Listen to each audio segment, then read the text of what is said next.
ఏమనుకోకపోతే కొద్దిగా ముందుకు వస్తారా? కొంచెం ముందుకు జరిగి థియేటర్లో అట్లాగే కూర్చుంటారా? వెనక సీట్ అనుకుంటారా? ముందు సీట్లో we have to really enjoy the presence of God. ఎందుకంటే వాక్యం చదివిస్తున్న రీతిగా ఎక్కడైతే నా నామంలో ఇద్దరు ముగ్గురు కూడుకుంటారో వాళ్ళ మధ్యలో నేను ఉన్నాను అని నమ్ముతున్నాను. ఎంతమంది నిజంగా నమ్ముతున్నాం? ఏసయ్య మనతో ఉన్నాడు. హల్లెలూయా. కాబట్టి ఆయన ఉంటున్నాడు, ఆయన కొరకు మనం ఇక్కడికి వస్తున్నాం. అంతేగాని పాస్టర్ గారి కొరకు దయచేసి రావాల్సిన అవసరము లేదు. కాబట్టి దేవుణ్ణి ఆరాధించడానికి వస్తున్నాము, వాక్యానికి లోబడి వారిగా ఉంటున్నాము. వాక్యం చెప్తున్న రీతిగా సంఘముగా సమాజంలో మీరు కూడడము మానద్దు అంటున్నాడు, మానకూడదు అంటున్నాడు. కాబట్టి సంఘంగా సమాజంగా మనం కూడుకుంటున్నప్పుడు we can experience the presence of God with in us. ఎందుకంటే ఆయన ప్రజలు ఒక స్థలంలో కూడుకొని ఆయన పరిశుద్ధ నామాన్ని ఆయనని ఆరాధించబోతుండగా, ఆయన మాటలు వినడానికి అక్కడికి చేరుకుంటుండగా పరిశుద్ధాత్మ దేవుడు సంచరించే సమయము అని మనం ఎప్పుడు మర్చిపోవద్దు. అనాలోచనగా దయచేసి చర్చ్లో ఉండద్దు. ఏ చర్చ్కి వెళ్తున్నప్పటికీ, ఎక్కడ వెళ్తున్నప్పటికీ నీ ఫోకస్, నీ మైండ్, నీ మెడిటేషన్ అన్నీ దేవుని మీద నిలిపి ఉంటే కనుక ఆయన సన్నిధిని వచ్చిన నువ్వు, ప్రయాసపడి వచ్చిన నువ్వు అనుభవించగలుగుతావు. కాబట్టి చాలామంది దేవుని సన్నిధి అనుభవించరు. కేవలం ఏదో ఆచార ప్రకారం మందిరానికి వస్తారు, మందిరం నుంచి మళ్ళా తిరిగి మెట్లకి నడిపింపబడుతున్నారు. ఎక్కడికి వెళ్ళొచ్చారు అంటే మందిరానికి వెళ్ళొచ్చామండి అంటాం. మందిరానికి వెళ్ళిన మనం నిజంగా దేవుని సన్నిధిని అనుభవించిన వారమైనా అనుభవించాలి. దేవుని సన్నిధిని అనుభవించాలి. సిద్ధపడిన వాళ్ళ మందిరానికి వస్తున్నప్పుడు సిద్ధపాటు కలిగి ఉండాలి. ప్రభు, నేను ఆరాధించడానికి వెళుతున్నగా, ప్రజలతో నేను కలిసి నేను స్తుతించబోతుండగా తగిన సిద్ధపాటు, prepare me lord to worship you. ఆయన మనల్ని సిద్ధపరిస్తేనే మనము దేవుణ్ణి ఆరాధించగలుగుతాము. మనము చేసేది ఆరాధన కాదు. సిద్ధపాటు లేకుండా మనం ఆరాధించలేము. కాబట్టి we have to depend on the help of God. దేవుణ్ణి అడగాలి, ప్రభా నేను వెళుతుండగా నీలో ఆనందించే కృపను, నీలో హర్షించే కృపను, నీ సన్నిధి అనుభవించుకునే కృపను, నేను నీ ఆత్మతో నింపబడే కృపను నాకు దయచేయి ప్రభు అని ఒక ఆసక్తితోని మనం దేవుని సన్నిధితో ఆసక్తిని మనము ఆసక్తిని దేవునికి కనపరచాలి. ఎందుకంటే మనిషి పైరూపం చూస్తున్నాడు కానీ దేవుని హృదయాంతరాంగాన్ని ఎరిగిన వాడు అని వాక్యం చెప్తుంది. కాబట్టి ఏ స్థితిగతుల్లో నువ్వు ఉంటున్నప్పటికీ మందిరానికి ఈ స్థితిగతులన్నీ నేను మర్చిపోయి కేవలము దేవుని ఆరాధించడానికి మాత్రము నువ్వు రాగలితేనే దేవుని సన్నిధిని అనుభవించేవాడుగా నువ్వు ఉండగలుగుతావు. ఎవరికి లేవు వరీస్, అందరికీ వరీస్ ఉన్నాయి. అవునా? అందరికి ఏదో ఒక ప్రాబ్లం లైఫ్లో ఉంటుంటుంది. ఆ ప్రాబ్లమ్స్తో వచ్చి ఆ ప్రాబ్లమ్స్ అన్నీ దేవుని దగ్గర చెప్పుకుంటా ఏడుచుకుంటా మందిరంలో కూర్చుంటే అలా ఆయన సన్నిధిని ఎప్పుడు అనుభవిస్తావు, ఆయనలో ఎప్పుడు ఆనందిస్తావు, ఆయన అనుగ్రహిస్తున్న పరిశుధాత్మ శక్తితో నువ్వు ఎప్పుడు నింపబడగలుగుతావు. Leave your worries to God అని బైబిల్ చెప్తుంది. నీ చింత యావత్తు నా మీద మోపు, నేను నీ గురించి చింతిస్తున్నాను అని ప్రభు చెప్తున్నాను. కాబట్టి దేవుని సన్నిధికి వచ్చిన మనము మన హృదయము ఎటువంటి పరిస్థితిలో ఉంటున్నది అని మనం సెల్ఫ్ ఎగ్జామిన్ చేసుకోవాలి. స్వపరీక్ష మనం చేసుకున్నప్పుడు దేవునికి అప్పగించాలి. ప్రభా నా పరిస్థితి ఏమీ బాగాలేదయ్యా, ఎక్కడి నుంచి నాకు ఏ సహాయమో అందుతలేదు, దొరకతలేదు. కాబట్టి నేను నీ వద్దకు వచ్చి ఉన్నాను, నీ సహాయం నాకు అనుగ్రహించు ప్రభా. నీ వైపే చూస్తున్నాను, నా మనసుని నేను మీ మీద నిలిపి ఉన్నాను.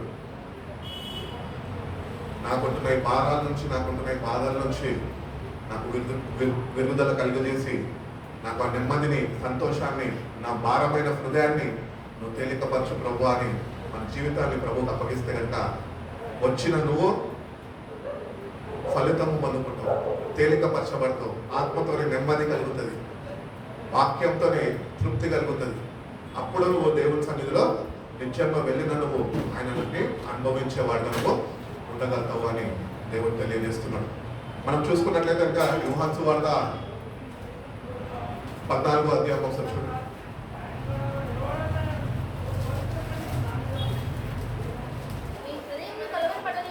మీ హృదయంలో కలవరపడలేదు, దేవుని యందు విశ్వాసం ఉంచుచున్నారు, నా యందును విశ్వాసం ఉంచండి. చాలు.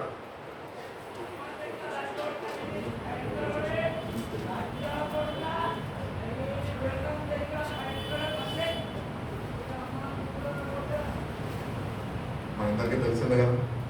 ఫస్ట్ ఎట్లా అంటారు దిశ జరుగుతూ ఉంటాయి, అట్లాంటివి ఎక్కువ పట్టించుకోదు. మన దేవుని సన్నిధిలో ఉంచుతాము. దేవుడు మనల్ని ఏర్పరచుకున్నాడు కనుక ఈ లోకంలో మీకు శ్రమ అంటున్నాడు, కష్టాలు ఉంటాయి, దుఃఖాలు ఉంటాయి, శ్రమలు ఉంటాయి, బాధలు ఉంటాయి. కాబట్టి దేవుని సన్నిధికి వచ్చి మనము దేవుని వాక్యం సెలవిస్తున్న రీతిగా నువ్వు ఆయనని కలిగి ఉంటే నీ హృదయము కలవరపడదు. అంటే దేవుణ్ణి కలిగి ఉన్నాం అందరం. దేవుణ్ణి కలిగి ఉన్న మనము దేవుని మీద మన హృదయాన్ని నిలుపుదాము.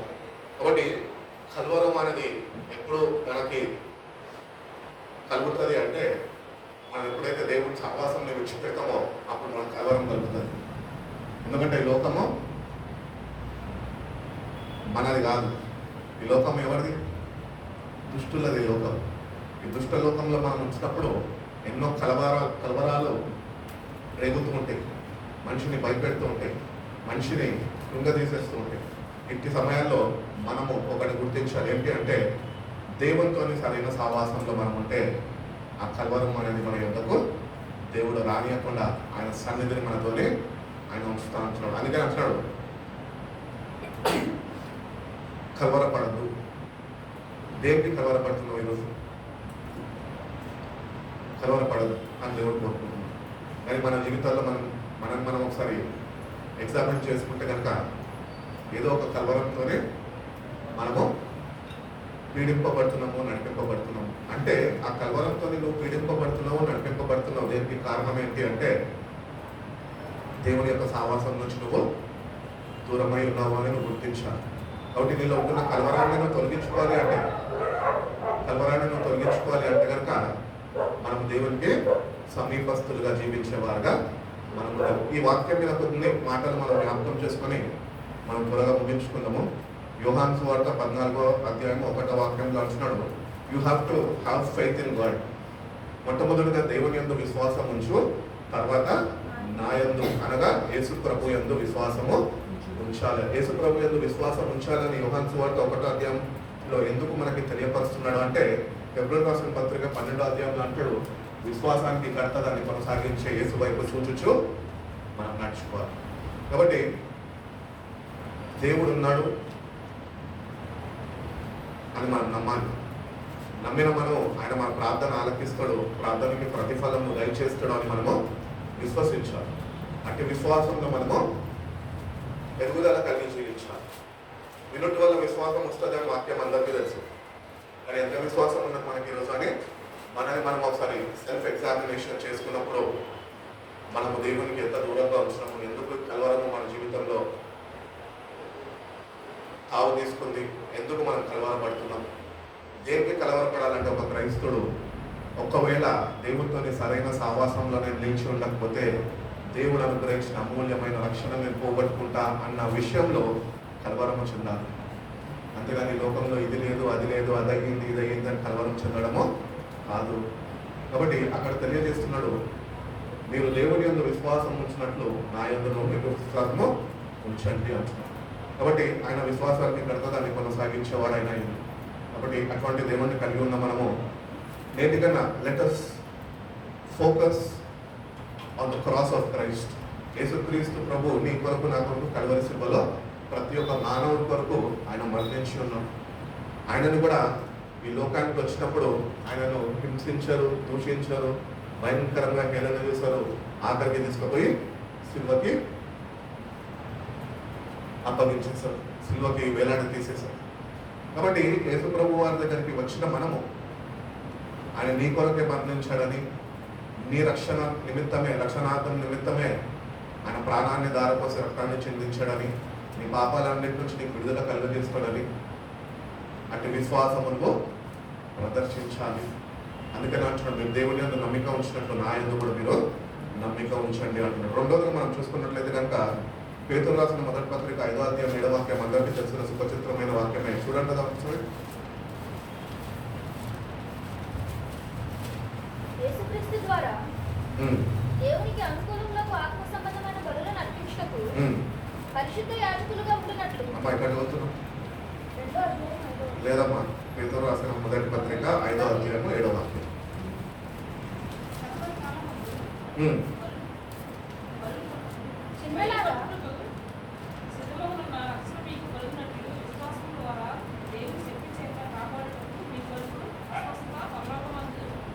భద్రపరిచినది. అమ్మ మీరు ఆయన మిమ్మల్ని గూర్చి చింతిస్తున్నాడు కనుక ఆ, మీరు చింత యావత్తు ఆయన మీద వేయుడి. ఆయన మీద వేయుడి.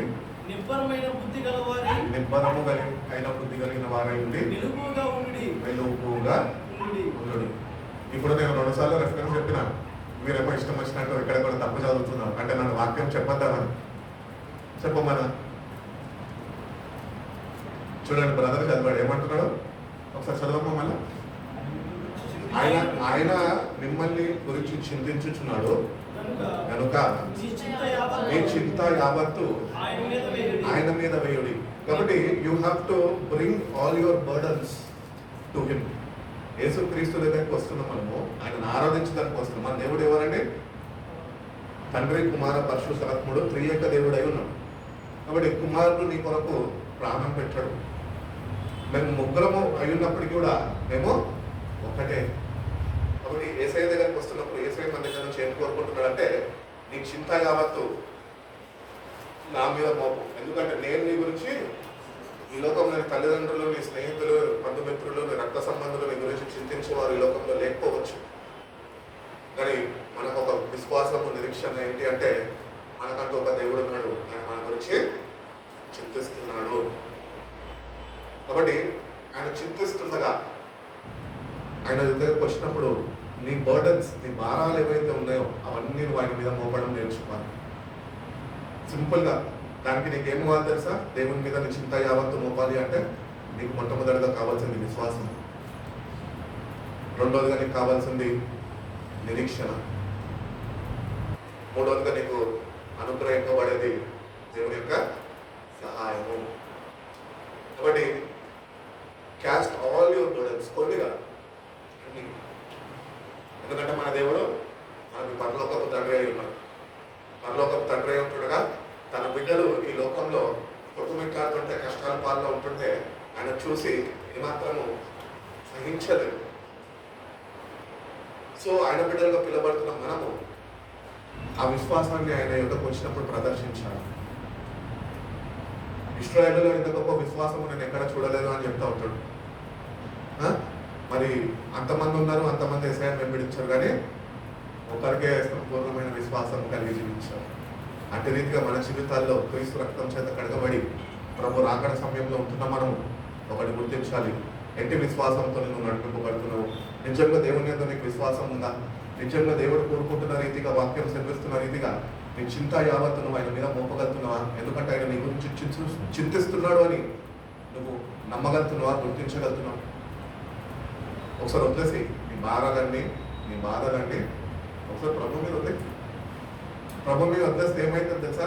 నా మీద మోపమంటున్నాడు కదా, ఇంతకాలము నాకు ఎందుకు ఈ కష్టము, ఎందుకు ఈ భారము పీడింపబడుతున్నావే, అవన్నీ నువ్వు ప్రభుకి ఇచ్చేస్తే ఆయనలో ఉంటున్న నెమ్మది మనకి ఇచ్చేస్తాడు. మనం ఈరోజు నెమ్మది పొందుకోలేని వారుగా ఇంకా మన భారాన్ని మోసుకుంటూ వస్తున్నాము. ప్రభు ఈ బాధలో ఉన్నాను అని చెప్తున్నాము. ప్రభుకి అప్పగించకుండా మనంతటా మనమే తిరిగి ఏ భారం అయితే కలిగి వచ్చో ఆ భారాన్ని నువ్వు తిరిగి మోసుకొని వెళ్ళిపోతున్నావేమో. కానీ ప్రభు కోరుకుంటున్న రీతిగా ప్రతి ఒక్క భారాన్ని ఆయనకు అప్పగించు. లోకంలో ఉంటున్న సర్వ పాపము, మానవుల యొక్క సర్వ పాపము ఆయన మోసి ఉన్నాడు కల్వరి సిలువలో. నీ సమస్యలు ఎంత, నీ ప్రాబ్లమ్స్ ఎంత ఆయన ముందు. ఈరోజు మనము మన దేవుడు ఎవరో మనం తెలుసుకోక ఈరోజు మన భారాలుగా అప్పగించలేని వారుగా మనము ఉంటూ ఉన్నాము. నేటి నుంచన్నా ఎటువంటి భారము నువ్వు కలిగి ఉంటున్నప్పటికీ just leave it to the lord. ప్రభు కొంతసేపు, ప్రభు నేనేమి చేయలేను, నువ్వు సమస్తము చేయగలుగుతావు, ఇది నా విశ్వాసము అని నువ్వు విశ్వాసాన్ని నువ్వు ప్రదర్శించగలిగితే కనుక దేవుడు తప్పగా నీ ప్రతి ఒక్క భారం నుంచి నీకు విడుదల ప్రయోగిస్తాడు. అదేవిధంగా మనం మూడోదిగా చూసుకున్నట్లయితే ఫిలిప్పీయులకు రాసిన పత్రిక 4వ అధ్యాయము 6 నుంచి 7 వాక్యాల్లో ఒక చక్కటి మాట ఉంటుంది చూడండి.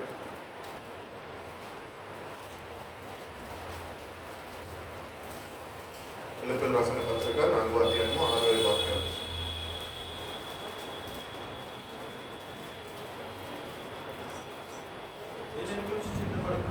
దేని గురించి కూడా చింతపడపడి కానీ ప్రతి విషయంలోనూ ప్రార్థన విజ్ఞాపనల చేత కృతజ్ఞతాపూర్వకంగా మీ విన్నపములు దేవునికి తెలియచేయుడి.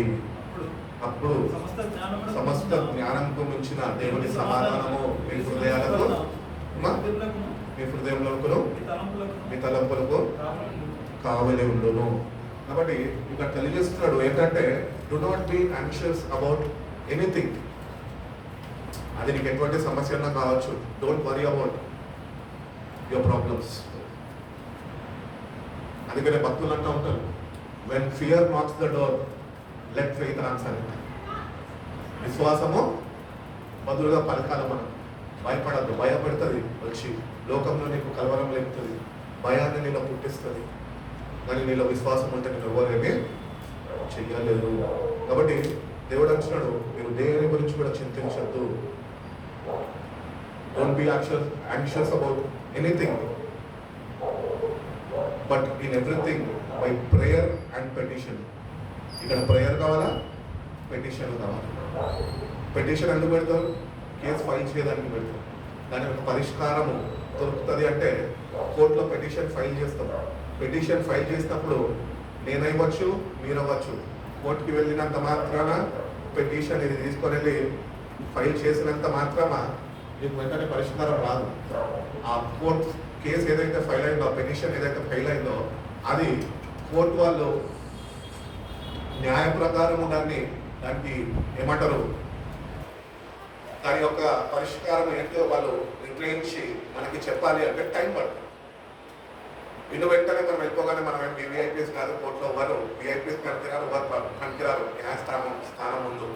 కాబట్టి దేవుని దగ్గర పెట్టినప్పుడు ప్రతి విషయంలోనూ ప్రార్థనతోనూ విజ్ఞప్తితోనూ పెటిషన్. నువ్వు దేవుని దగ్గర పెట్టినప్పుడు మన బాధ్యత ఏంటి అంటే, ఫర్ ఎగ్జాంపుల్ అర్థమయ్యేటట్టు చెప్తాను. ఇప్పుడు ఒక కేసు ఉంది నాది, నేను ఒక అడ్వకేట్ని పెట్టుకున్నాను. అడ్వకేట్ నా తరపు నుంచి ఆయన వాదించడానికి కోర్టులో ఉన్నాడు, నా తరపున వాదించడానికి ఆయన ఉన్నాడు. ఇప్పుడు నేను ఎవరి కోసం వెయిట్ చేస్తుంటాను? ఇంట్లో కూర్చొని కోర్టు దగ్గర నుంచి కాల్ వస్తుందని వెయిట్ చేస్తానా, లేకపోతే అడ్వకేట్ దగ్గర నుంచి కాల్ వస్తుందని వెయిట్ చేస్తానా? మన కన్సర్న్ అడ్వకేట్ ఎవరైతే ఉంటారో ఆయన ఎప్పుడు ఫోన్ చేస్తాడా అని ఎదురు చూస్తూ ఉంటాము. ఏ తారీఖు ఇస్తాడా, ఆ తారీఖు కోర్టుకు వెళ్దాము అని చెప్పి మైండ్ ప్రిపేర్ చేసుకుంటుంటాం. అంతే దేవుని దగ్గర కూడా సింపుల్ ఏంటంటే, విత్ ప్రేయర్ అండ్ పెటిషన్ ప్రార్థించు. దేవునికి నీ భారాలు, నీ అవసరతలు, నీ స్థితిగతులు అన్ని నువ్వు ఫైల్ చేయి. ఫైల్ చేసి యు వెయిట్ టిల్ ఈ ఆన్సర్స్. అడ్వకేట్ దగ్గర నుంచి కాల్ ఎప్పుడు వస్తుందా, కోర్టు కేసు ఎప్పుడు మూసేస్తారా అని చెప్పి ఎదురు చూస్తామే, అదే రీతిగానే వెయిట్ చేయి. ప్రార్థనా పూర్వకంగా కృతజ్ఞతతోని నువ్వు పెట్టిన అవసరతలు కానీ నీ విజ్ఞప్తులు కానీ ఆయన దగ్గర పెట్టినప్పుడు దేవుడు ఈ పరీక్ష కాలంలో కేసు పిటిషన్ ఫైల్ అయ్యేది దాని రిజల్ట్ వచ్చే వరకు, కేసు క్లోజ్ అయ్యే వరకు ఎట్టి రీతిగా అయితే టైం పడుతుందో అట్టి రీతిగా మన జీవితాల్లో కూడా మనకుంటున్న భారాలు కానీ, మనకుంటున్న బాధలు కానీ, మనకుంటున్న కష్టాలు కానీ, వీటన్నింటిలో టైం పడుతుంది. దేవుడు ఈ టైంలో ఏం చేస్తాడు అంటే, కోర్టులో విచారణ చేసి ఎవరి వైపు న్యాయం జరిగించాలని వాళ్ళు ఒక తీర్మానం తీసుకుంటారు. అట్టి రీతిగానే మనం దేవునికి మన ప్రాబ్లమ్స్ చెప్పినప్పుడు ఈ మెయిన్ టైం మళ్ళీ దేవుని దగ్గర నుంచి జవాబు వచ్చేంత వరకు, అడ్వకేట్ దగ్గర నుంచి కాల్ వచ్చినట్టు దేవుని దగ్గర నుంచి జవాబు వచ్చే వరకు నువ్వు ఏం చేయాలంటే కృతజ్ఞత స్తుతి అర్పణలో ఆయన చెల్లించాడు. నా దేవుడు నా పక్షాన ఉన్నాడు. అందుకనే బైబిల్ ఏం చెప్తుంది? యుద్ధము యెహోవాదే. ఆయన మన పక్షాన ఉండి ఆయన పోరాడుతున్నాడు. కానీ మనకేం లేదు, ఓపిక సహనము లేదు. విని వెంటనే అయిపోవాలంటాం, ఇన్స్టెంట్ కాఫీ లాగా అయిపో. When God wants to deal with your problems, He tests you. నిన్ను పరీక్షిస్తాడు, కొద్దిగా సమయం తీసుకుంటాడు. ఆయన నిలకడగా నా బిడ్డ నా వైపు చూసి అట్టి విశ్వాసాన్ని కలిగి నేను అనుగ్రహింపబోతున్న ఆ విడుదలని కానీ, నేను అనుగ్రహింపబోతున్న సహాయాన్ని కానీ పొందుకునేటట్టు ఈ కొద్ది కాలం, ఒక వారం కావచ్చు, నెల కావచ్చు, 3 నెలలు కావచ్చు, కొన్ని దినాలు కావచ్చు, ఈ టైంలో దేవుడు ఏం చేస్తాడు సార్, నేను అన్ని ప్రాబ్లమ్స్ నుంచి తీసి బయట పాడేదానికి హీస్ టెస్టింగ్ యూ అని నేను పరీక్షిస్తున్నాను. సో ఈ పరీక్ష కాలంలో మనం చాలా జాగ్రత్తగా ఉన్నాం. ఏదో వచ్చాము, చక్కటి వర్షం నడిచింది, లేకపోతే దేవుడు ఏదో నూతన సంవత్సరము మరొకటి ఇచ్చాడు అని కృతజ్ఞతతో చప్పట్లు కొట్టేసి 2 కన్నీళ్లు గార్చేసి అదే కృతజ్ఞత అర్పణ అనుకుంటే కాదు. నువ్వు దేవుని దగ్గర ఏవైతే ఆయనకి విన్నపాలని నువ్వు తెలియపరిచి ఉన్నావో వాటిని మళ్ళీ వాటి యొక్క పరిష్కారమును ఆయన దగ్గర నుంచి పొందుకునేంత వరకు ఈ టెస్టింగ్ పీరియడ్లో దేవుడు ఏం చూస్తున్నాడు తెలుసా? థ్యాంక్స్ గివింగ్తో నువ్వు ఉంటున్నావా? నా దేవుడు ఉన్నాడు, నా పక్షాన నుండి కార్యము జరిగిస్తాడని నువ్వు దేవుడిని స్తుతించగలుగుతున్నావు. స్తుతించాలి. ఆ స్తుతించడము మనము అలవర్చుకోవాలి, నేర్చుకోవాలి. ఎవరు నేర్పియరు. నీ చర్చి పాస్టర్ నీకు నేర్పియడు, నీ సంఘస్థులు నీకు నేర్పించడు. ఎందుకంటే మనం కూడుకునేది వారంలో ఒకసారి రాకపోతే 2 సార్లు మాత్రమే. ఎవరి పనిలో వాళ్ళు ఉంటాం. వ్యక్తిగతంగా నువ్వు నీ అంతటా దేవుడికి కృతజ్ఞత అర్పణలు అర్పించడం నేర్చుకోవాలి. కృతజ్ఞత అర్పణలు అంటే వాట్ ఆర్ యూ థింకింగ్? కానుకలు తీసుకొచ్చి డబ్బాలు వేయాలా? లేకపోతే చాలా మంది ఏమంటారంటే, నేను దేవుని దగ్గర ఎంతో కాలం నుంచి నేను ఒక కార్యం కొరకు ఎదురు చూస్తున్నాను, దేవుడు కానీ ఆ కార్యం జరిగిస్తే కనుక నేను దేవుడికి ఇంత ఇస్తా అని ఏం చేశారంట మహానుభావులు? మొక్కు పెట్టుకున్నాను. మొక్కలు అంగీకరించే దేవుడు నా దేవుడు కాదు. నీకు లేని స్థితిలో నేను చూసి సర్వం నీకు ఇచ్చినాడే, నీ మొక్కేందుకు ఆయనకి? ఆయన రాయి కాదు, రాళ్ళు అడుగుతారేమో మొక్కులు అని నా దేవుడు అవి అంగీకరించాడు. కాబట్టి ఈ టైంలో దేవుడు మన పక్షాన నుండి వ్యాజ్యమాడి ఆయన కార్యాలను జరిగించబోతుండగా మనము ఈ కొద్ది సమయంలో ఏం చేయాలి అంటే, we have to learn to trust him, we have to learn to give thanks to him. ఇప్పటి వరకు అందుకనే 103వ కీర్తనలు అంటాడు కదా, ఆయన చేసిన కార్యంలో దేనిని మరవకము. మనం మర్చిపోతాం, అన్ని పొందుకుంటామని మర్చిపోతాం. ఎప్పుడు చేశాడంటే ఏప్రిల్ అనుకుంటా బ్రదర్, మార్చ్ అనుకుంటా బ్రదర్ అంటే నువ్వు ఆల్రెడీ మర్చిపోయినావు దాన్ని. కానీ బైబిల్ ప్రకారం చెప్తున్నాడు, ఆయన చేసిన మేలులని దేనిని కూడా నువ్వు మర్చిపోకుండా. ఎన్ని ఒకసారి నీ జీవితం, ఒకసారి నీ జీవితాన్ని వెనక తిరిగి చూసుకుంటే ఎన్నో కార్యాలు, ఎన్నో ఆపదల నుంచి ఆయన నిన్ను ఆదుకొని, నిన్ను రక్షించుకొని కాపాడుకుంటూ వచ్చాడే. మరి వాటన్నిటికీ నువ్వు బాకీ పడి రుణపడి ఉన్నావు. ఏంటి తెలుసా? అవన్నింటి నువ్వు తలపోసుకోక ఆయనకి స్తుతులు చెల్లించక రుణపడి ఉన్నావు.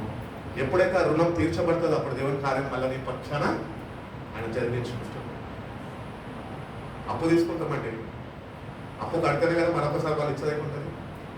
అట్లనే దేవుని దగ్గర కూడా ఆయన కుమార్తెను మనకు పంపించేస్తాడు. మనం అంగీకరించాం, విశ్వసించాం. ఇప్పుడు we have to give thanks for the sacrifice which God has done for you and me. అది ఎప్పటి వరకు మనము ఆయనకి స్తుతి అర్పణలు అర్పించాలి అంటే, మనలో తుది శ్వాస ఉన్నంత వరకు మనం ఆయనని స్తుతించగలితే, కృతజ్ఞత అర్పణలు అర్పించగలితే, దేవుణ్ణిలో మనము హర్షించగలితే, దేవుడు తప్పక నీ పక్షాన నుండి కార్యాలను ఆయన జరిగిస్తాను అని తెలియజేస్తాడు. కాబట్టి ఇక్కడ ఏమంటున్నాడంటే, ప్రతి ఒక్క petition with thanks giving present your request not to people but to God. మనం చేసే పెద్ద పొరపాటు ఏంటి తెలుసా? మనం ఫస్ట్ దేవుని దగ్గరకు వెళ్ళి దేవునికి చెప్పాం, కానీ మన మనుషులకు చెప్పినాక దేవునికి చెప్తాం. అది దేవునికి అయిష్టమైనది.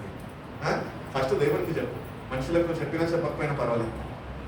దేవునికి చెప్పేవాడిగా నువ్వు ఉంటున్నావా అంటే, ఆయన మీద నువ్వు సంపూర్ణంగా ఆధారపడే బిడ్డగా నువ్వు ఉంటున్నావా లేదా అని అక్కడ కూడా దేవుడు నిన్ను పరీక్షిస్తాడు.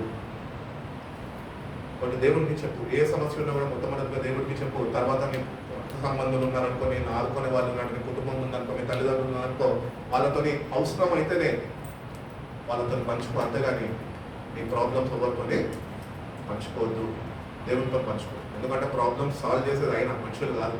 మనుషులకు చెప్తే ఏమైతే తెలుసా? ప్రాబ్లం ఇంకా పెద్దగా అవుతుంది. కానీ మనం ఒకటే గుర్తించాలి, ఏంటంటే ప్రాబ్లం ఎంత పెద్దదైతే దానికన్నా మించిన వాడు మన దేవుడు. Hallelujah. Is a problem solver. ప్రతి ఒక్క మనిషికి ఉంటున్న సమస్యకు పరిష్కారం నా యేసయ్య. నీకు తెలుసా మన దగ్గర పరిష్కారం ఉన్నది. అది పొందుకునే దానికి నువ్వు నిజమైన ఎందుకు వస్తున్నావా?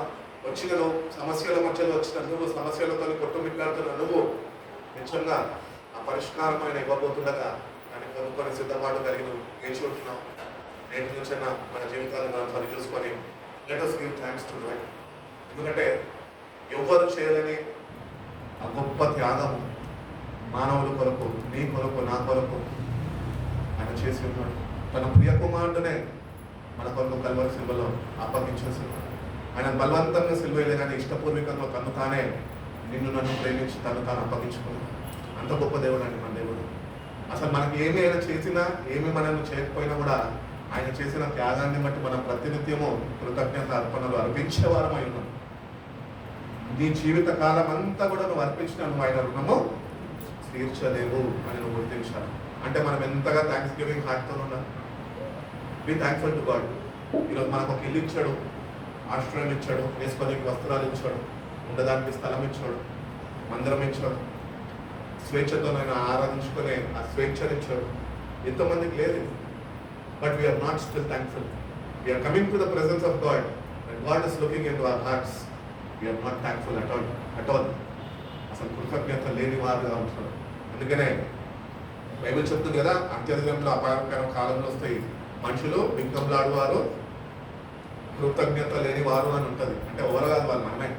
దేవుడు చేసినవన్నీ మర్చిపోయి ఇంకా ఏవో చేయలేదని చెప్పి ఆయన సన్నిధిని అనుభవించక ఆయన సన్నిధిలో ఏడుస్తూ బాధపడుతూ మనల్ని మనం కృంగ తీసుకుంటూ ఉంటాం. కాబట్టి అట్టి రీతిగా మనము ఏమాత్రం ఉండదు, ప్రతి విషయంలో కృతజ్ఞతాస్తుతులు చెల్లించే వారుగా ఉండాలి అంటున్నాం. యెషయా గ్రంథం 41:10 ఉంటుంది కదా,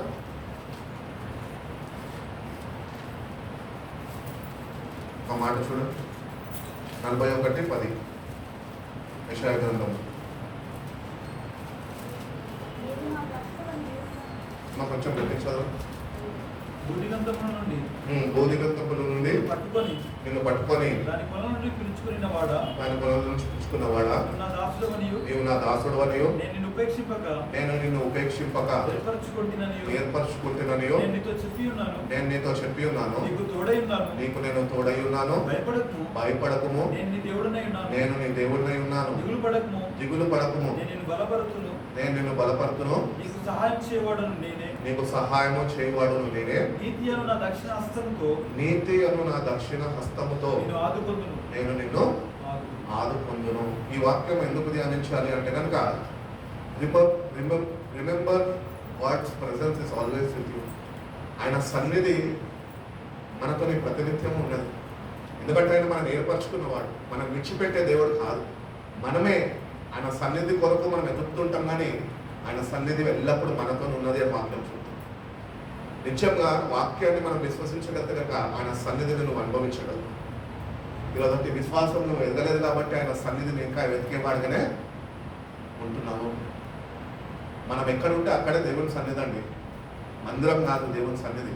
ఇది వర్షిప్ ప్లేస్, అంటే ఆరాధించే స్థలమే. కానీ సన్నిధి ఎక్కడ తెలుసా? నువ్వు ఎక్కడున్నావో అదే దేవుని సన్నిధి. అది నువ్వు గుర్తించాలి. అటు సావాసంలో ఉన్నారు. అందుకని భక్తుడు అంటూ ఉంటాడు పత్రికల్లో, నీలో ఉన్నవాడు ఈ లోకంలో ఉన్నవాడు కన్నా నీలోనే ఆయన పెట్టుకుని లోకమంతా ఎదుగుతున్నాడు. ఎందుకు? మనం చేసే పెద్ద పొరపాటు అదే. His presence is always there with us. నీతి అను నా దక్షిణ హస్తంతో నిన్ను ఆదుకుంటా అంటున్నాడు. ఒక తల్లి ఒకరిని ఆదరించినట్లు నేను నిన్ను ఆదరిస్తా అంటున్నాడు. ఇంకొక దగ్గర అంటూ ఉంటాడు, తల్లి అయినను తండ్రి అయినను నేను మర్చినా నేను నిన్ను మరువను అంటున్నాడు. ఈరోజు తల్లిదండ్రులు కొద్ది కాలం ఉంటారు, వాళ్ళ కాలం పరిమితి ప్రకారం.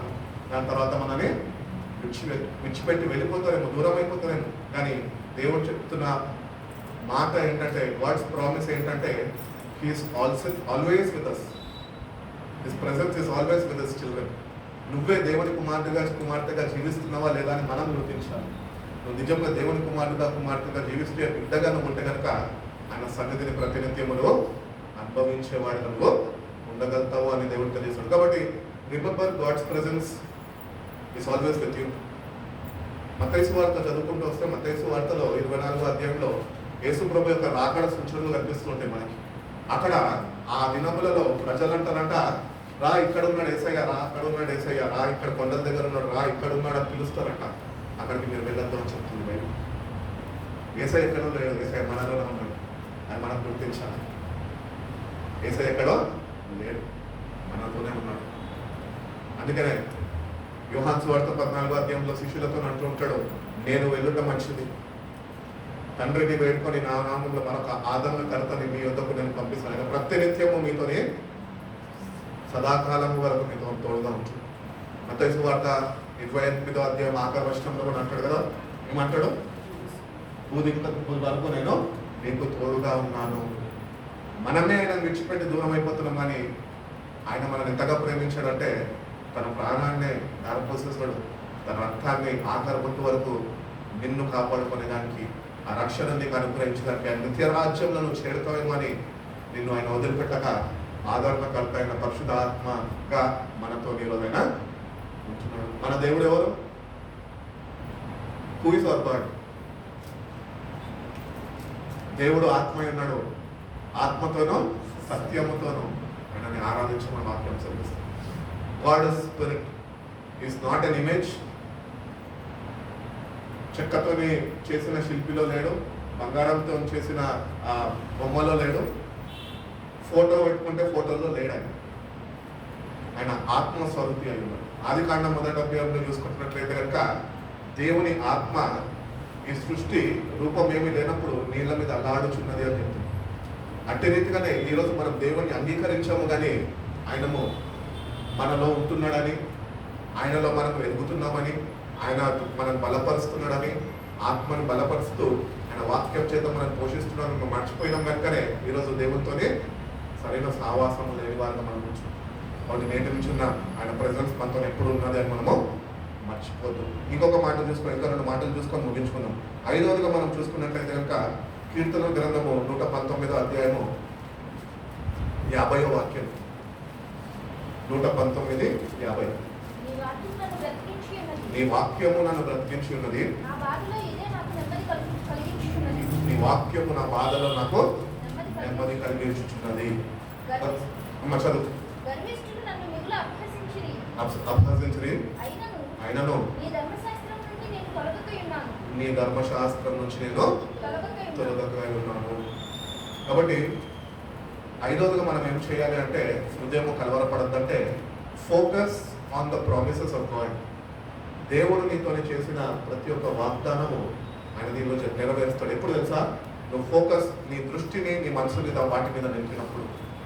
అందుకని నీ ధర్మశాస్త్రం అంటున్నాడు కదా. వాట్ ఈస్ ధర్మశాస్త్రం? దేవుని మాటలే, వాక్యమే. దీని మీద మన ఫోకస్ ఉండాలి. ఎవ్రీ న్యూ ఇయర్ లేకపోతే ఎవ్రీ చర్చ్కి వెళ్తున్నప్పుడు, ఎక్కడికైనా కొత్త స్థలాలకు వెళ్తున్నప్పుడు ప్రామిస్ కార్డ్స్ ఇస్తూ ఉంటారు, వాగ్దానాలు ఇస్తూ ఉంటారు. అవి తీసుకుంటాం. ఈరోజు బహుశా నీ జీవితంలో ఒక 25 వాగ్దానాలు 20 సంవత్సరాల నుంచి నువ్వు తీసుకొని ఉండొచ్చు, కానీ ఒకటన్నా నీ జీవితంలో నెరవేర్చబడ్డదా? అది నెరవేర్చబడకుండా ఉండడానికి కారణం ఏంటి తెలుసా? నువ్వు తీసుకున్న వాగ్దానం మీద ఫోకస్ చేయలేకపోతున్నావు. లోకంలో ఉంటున్న వరీస్ మీద, లోకంలో ఉంటున్న ప్రెషర్స్ మీద ఫోకస్ చేస్తున్నావు, కానీ you are not focusing on the promises of God. కాబట్టి దేవుడు చేసిన వాగ్దానాల మీద మనం శ్రద్ధ నింపగలితే, మనసు నింపగలితే, దాని నెరవేర్పు కొరకు ఎదురు చూడగలితే తప్పక దేవుడు అవి మన జీవితాల్లో చేసిన వాగ్దానం చేసిన దేవుడు నమ్మదగిన వాడు. మీరు నమ్మదగిన వారు కానప్పటికీ నేను నమ్మదగిన దేవుడను అంటున్నాను. కాబట్టి వీ హ్యావ్ టు ఫోకస్. కొద్దిగా టైం పడుతుంది, ఆలస్యం పడుతుంది, అవుతే అవ్వని, డిలే అవుతుంది. డిలే అయినంత మాత్రమైన నీకు మర్చిపోడు. ఎందుకంటే ఆయన వాగ్దానం చేసిన వాడు నమ్మదగిన వాడు. తప్పక అది నీ జీవితంలో నెరవేరుస్తాడు. అబ్రహాంతో చేశాడు వాగ్దానం. అయ్యో అబ్రహాం, ఇస్తావా నీకు ఆగు అన్నాడు. ఎన్ని ఇయర్స్ వెయిట్ చేసిండు అబ్రహాం? 25 years వెయిట్ చేసిండు.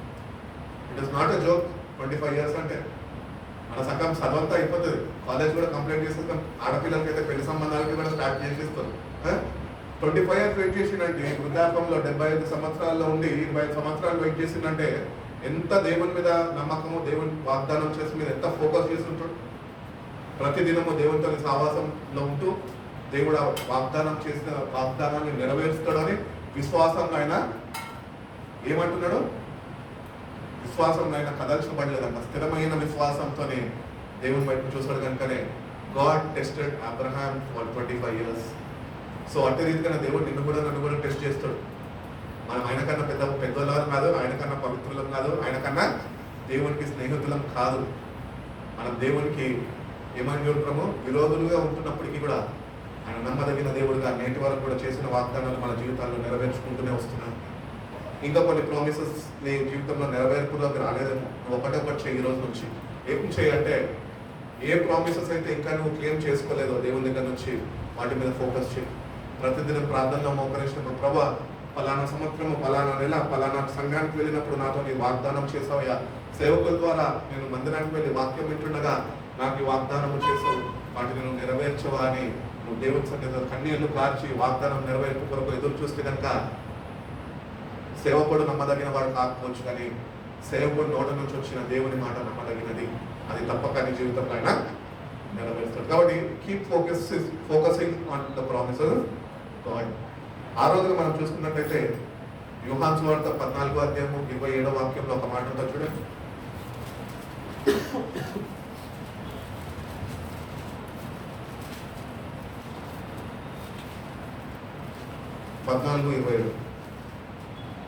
యోహాను సువార్త.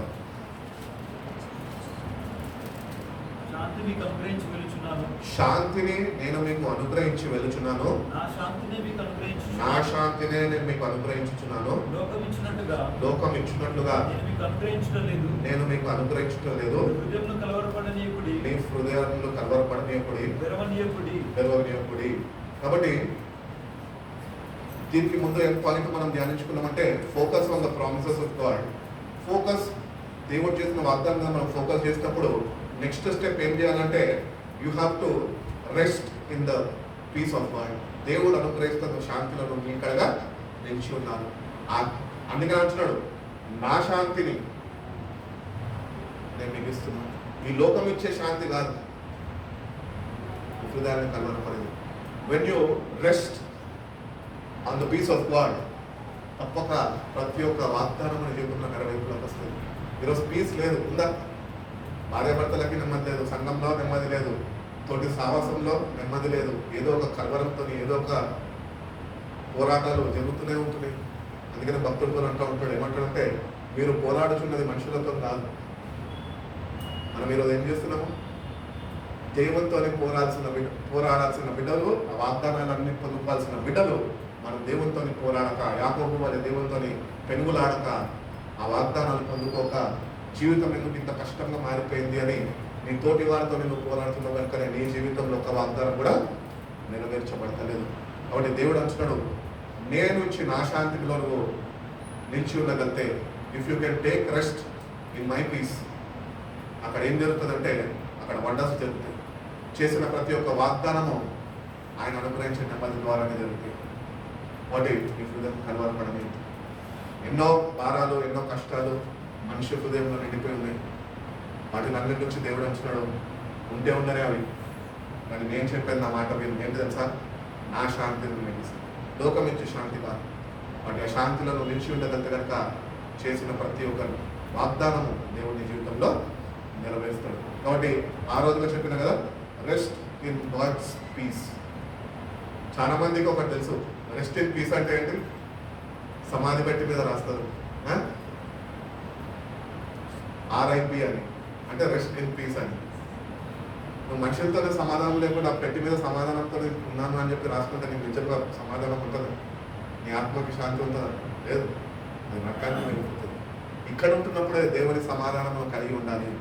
యెషయా గ్రంథకర్తతో అంటూ ఉంటాడు 9వ అధ్యాయంలో ఏంటంటే, ఆయనకు ఇష్టమైన వారికి భూమి మీద సమాధానం పొందుకో. పోగొట్టుకున్నాను దేవుని అడుగు, ప్రభా నువ్వు అనుగ్రహిస్తున్న నెమ్మది నేను కోల్పోయినాయా, నువ్వు ఇస్తున్న సమాధానాన్ని నేను కోల్పోయా, అది కలిగి నేను నా కుటుంబంతో నేను జీవించలేకపోతున్నాను, మళ్ళీ నేను తిరిగి పొందుకునే కృప నాకు దయచి, అక్కడ నేను నిలిచి ఉన్న కృపను నాకు దయచి, అట్లీ రీతిగా నా జీవితంలో ఒక సహాయం నాకు కావాలి కనుక సహాయం నాకు అనుగ్రహించి ప్రభా, let me learn how to rest in your peace. నీ ప్రెజెన్స్లో, నీ సన్నిధిలో నువ్వు ఇస్తున్న శాంతిలో ఎట్టి రీతిగా నేను నిలిచి ఉండాలో ఆ నెమ్మది నాకు కలుగు చేయవా అంటే కనుక దేవుడు తప్పక నెమ్మదిని కలిగేస్తాడు. ఆయన ఇచ్చే నెమ్మదిని నువ్వు పొందుకుంటే కనుక నీ హృదయం ఎప్పుడు దేనికి కూడా కలవర పడదు. 7వదిగా మనం చూసుకున్నట్లయితే కనుక రోమన్ రాసిన పత్రిక 15వ అధ్యాయం 13వ వాక్యం చూసుకొని ముగించేస్తుంది.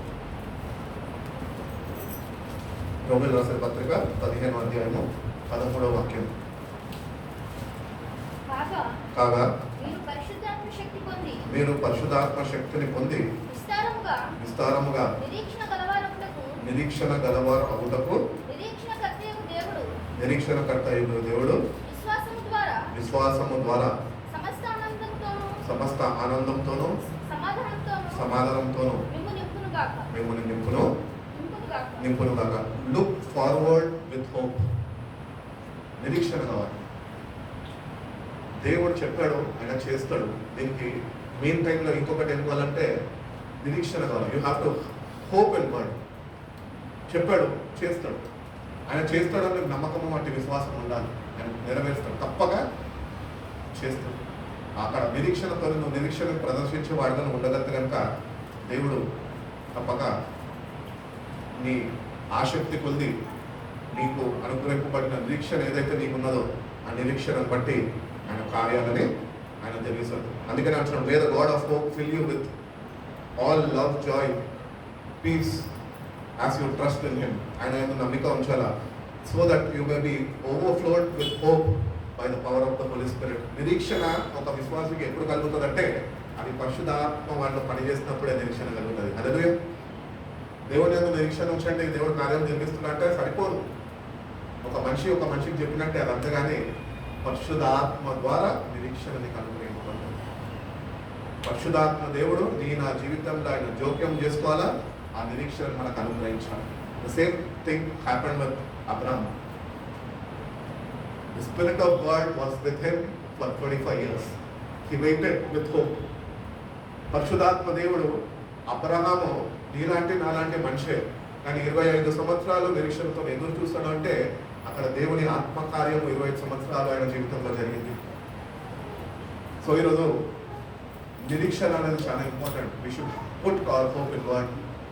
చేస్తాం అది ఈరోజు నూతన నిబంధనమైన సార్వత్రిక సంఘంతో ఎట్లా చేస్తున్నాడు తెలుసా?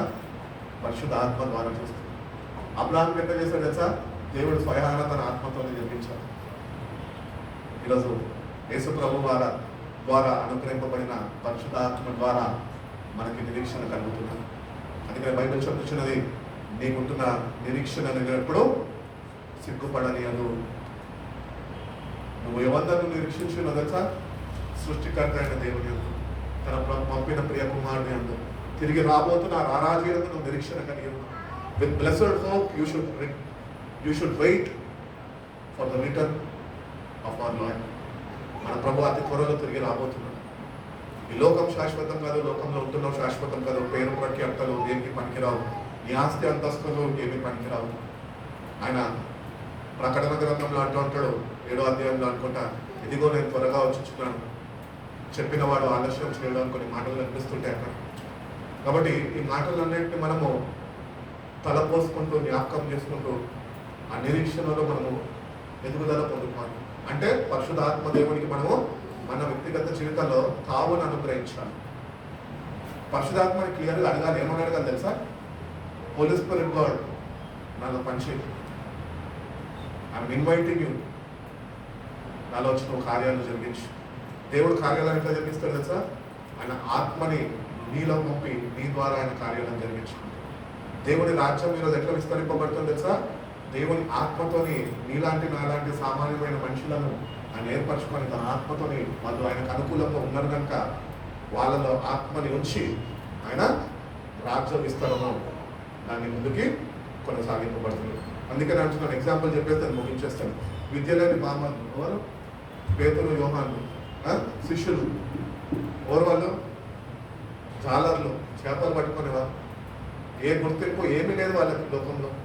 ఆఫ్టర్ ఆల్ నువ్వు ఎంత అనేటోళ్ళేమో అప్పుడు ఉన్న కాలంలో జ్ఞానులు కానీ చదువుకున్న వాళ్ళు కానీ అటువంటి వారిని పిలుచుకున్నాడు. పిలుచుకొని ఏం చేశాడు? పేతురు నిల్చొని ప్రసంగం చేస్తే 3000 మంది, పేతురు నిల్చొని ప్రసంగం చేస్తే 5000 మంది. ఎట్లా జరుగుతున్నాయి? దేవుని అన్న నిరీక్షణ ఉంచాడు, అతిరీతిగా పరిశుద్ధాత్మతో నింపుదల కలిగి ఉన్నాడు. పేతురు నిల్చొని మాట్లాడితే కనుక, దేవుని మాటలు చెప్తే కనుక అంతమంది రక్షించబడ్డారు. ఇది ఆత్మకార్యం అంటే. So let us invite Holy Spirit in our lives. కోల్పోయిన సావాసాన్ని తిరిగి పురికొల్పమని దేవుని అడగాలి. పరిశుద్ధాత్మతోని అన్యూన సావాసం నీకు కావాలి. ఆ పరిశుద్ధాత్మతోని అన్యూన సావాసం నీకు ఉన్నప్పుడే దేవుడు చేసిన ప్రతి ఒక్క వాగ్దానాన్ని ఆయన నీ జీవితంలో నెరవేరుస్తాం. అంటే నిరీక్షణతో మనము ఎదురు చూసే వారిగా ఉన్నాం. ఏ ప్రామిసెస్ అయితే నీకు చేస్తాడో అవన్నీ తప్పక నెరవేరుస్తాడు. నేనైతే చెప్పగలుగుతాను 100% నెరవేరుస్తాడు. ఇప్పుడు అంత సమస్య ఎక్కడ వచ్చిందంటే నీలోనే ఉన్న సమస్య. అవి ఎందుకు నెరవేర్పడతలేదు అంటే నీకు అట్టి నిరీక్షణ లేక, అట్టి పరిశుద్ధాత్మ సహాయం లేక, పరిశుద్ధాత్మ ద్వారా నీకు నిరీక్షణ అనుగ్రహింపబడతలేదు కనుకనే నువ్వు ఇంకా కొట్టుమిట్టాడుతున్నావు. దేవుడు చేసిన వాగ్దానం ఒకటి కూడా నువ్వు పొందుకోలేకపోతావు. కాబట్టి నిరీక్షణను సిగ్గుపడనియదు. రోజు నీ విశ్వాసము, నిరీక్షణ, ప్రేమ, విశ్వాసము, నిరీక్షణ, ఈ 3లో గొప్పది ఏదైనా ఉందంటే అది దేవుని ప్రేమ. అందుకని అంటుంటాడు ప్రకటన గ్రంథంలో ఏమంటాడంటే, నేను మీ మీద ఒక నింద మోపబోచున్నాను, ఎందుకంటే మీరు మొదటి ప్రేమను కోల్పోయినారు. You have forsaken the first love which God has given you. అన్నిటిని ప్రేమిస్తున్నాం లోకంలో, కానీ యేసుని ప్రేమించే వారు లేకపోయారు. నేటి నుంచి అని చెప్పి, ప్రభా నేను నిన్ను ప్రేమిస్తాను, నీ ప్రేమలో నిలిచి ఉంటాను, నిరీక్షణతో నేను ఎదురు చూస్తాను, నీ కార్యాలు నీ పరిశుద్ధాత్మ ద్వారా నాలో జరిగించయ్యా అని నువ్వు వేడుకోగలిగితే కనుక దేవుడు తెలియజేసే రీతిగా నీ జీవితంలో కలవరం అనేది ఆయన కొట్టివేస్తాడు. ఆయన నెమ్మదితోనే ఆయన నింపుతాడు. దేవుడు ఎటువంటి కృప మనందరికీ అనుగ్రహించి మనం బలపరిచి నడిపించిన కాక కనుమూసుకుని వచ్చిన ప్రార్థన చేసుకున్నాం. పరిశుద్ధుల ప్రేమ కలిగిన సేవకు తండ్రి, మమ్మల్ని నిరంతరంగా ప్రేమించి ప్రభావ సాయంత్రకాలంపైన ఈ ఆరాధనలో ఇటు రీతిగా కోరుకోవడానికి నేను మీరు చూపిన సహాయాన్ని బట్టి మీకు వందనాలు. మాతోనైనా మీరు మాట్లాడి ఉన్నారు, పాటల్లోనైనా ఆరాధనలోనైనా వాక్య ధ్యానంలోనూ పరిశుద్ధాత్మ దేవుడిగానైనా ఈ మాట్లాడిన ప్రతి ఒక్క మాట మీరు బట్టి పొందాలి ప్రభా. మీరు మాట్లాడుతున్న వాక్యంలో ప్రభా, మూల వాక్యంగా మీ హృదయాన్ని కలవరపడలేదు అన్న ప్రభా. కలవరమైన హృదయాలతో నేను నీ సన్నిధిలో మేము వచ్చి ఉన్నాం ప్రభా. ఆ హృదయాలనైనా మీరు తేలికపరచండి ప్రభా. మీ వాక్యంతోనైనా మమ్మల్ని నింపడినైనా, మీ పరిశుధాత్మతోనైనా మేము నింపబడి ప్రభా, నిరీక్షణ కలిగిన వారై ప్రభా, నీ కార్యాల కొరకు ఎదురు చూసే కృపను మా ప్రతి ఒక్కరికి మీరు దయచేయండి. నిన్న వాక్యాన్ని నేను కట్టి ఫలింపజేయండి. వచ్చిన ప్రతి ఒక్క బిడ్డను దర్శించండి. వాళ్ళు కూడా ప్రభావ ఎట్టి రీతిగానైనా నీ అందరూ నిలిచి ఉండాలో, ఎట్టి నిరీక్షణ కలిగి ఉండాలో, ఎట్టి రీతిగా వాళ్ళలో ఉన్న కలవరాలను తొలగించుకొని సమస్త భారం నీ మీద వేసి నడుచుకోవాలో ప్రభా. బిడ్డలకు మీరే తోడుగా ఉండి నేర్పించండి. అంటే జీవితాలు ప్రతి ఒక్క బిడ్డకు మీరు అనుగ్రహించి ప్రభా, బిడ్డలకు చేసిన ప్రతి ఒక్క వాగ్దానము మీరు నెరవేరుస్తారు అని అంటే విశ్వాసం కూడా బిడ్డకి మీరు అనుగ్రహించినైనా, కార్యాలను జరిగించినైనా, నీ కొరకు సాక్షులుగానైనా బిడ్డల ముందు కొనసాగే కృపను దయచేయనాక మాత్రమే కాక ప్రభా, మీరు నేను అతి త్వరలో మా కొరకు రాబోతుండగానైనా ఆ రాక కొరకు తగిన సిద్ధపాటు కలిగిన వారై ప్రభా, పైన ఉన్న వాటిని వెతుకుతూ ప్రభా నీ రాజ్యానికినైనా మేము చేరే బిడ్డలుగానైనా అంటే సిద్ధపాటును మా ప్రతి ఒక్కరికి మీరు అనుగ్రహించండి. లోకం శాశ్వతం కాదు ప్రభా. ఈ లోకంలో కొద్ది కాలం ఉంటామని మేము గుర్తెరిగి ప్రభా, ఈ లోకంలో తాపత్రయపడకుండా ప్రభా, ఈ రాజ్యంలో చేరేవారుగా ప్రభా, మీ అందునైనా మేము విశ్వాసము నిరీక్షణ కలిగిన వారి ముందుకు కొనసాగి కృపను దయచేయండి. మాకు ఇచ్చిన శ్రేష్టమైన సమయాన్ని బట్టి నీకు వందనాలు. బిడ్డలందరినీ నేను మీ చేతులకు అప్పగిస్తున్నాను. ఎందరైతే బిడ్డలు రాలేదో ప్రభా, ఆ బిడ్డలను జ్ఞాపకం చేసుకోండి. ఆ బిడ్డలకు మీరు తోడుగా దృష్టి యొక్క కంటి నుంచి మమ్మల్ని తప్పించండి అయ్యా. నీ పరిశుద్ధాత్మతో పలపరిచి క్రీస్తు అనే బండ మీద స్థిరపరిచి ప్రభా, నీ పరిశుద్ధ రాకడ కొరకునైనా మమ్మల్ని అయినా మీరైనా బలపరిచి నడిపిస్తున్నామని యేసయ్య పరిశుద్ధ నామంలో ఈ ప్రార్థన అడిగి వేడుకొంచున్నాను పరమ తండ్రి. ఆమేన్. ఉదయకాలము కమ్యూనియన్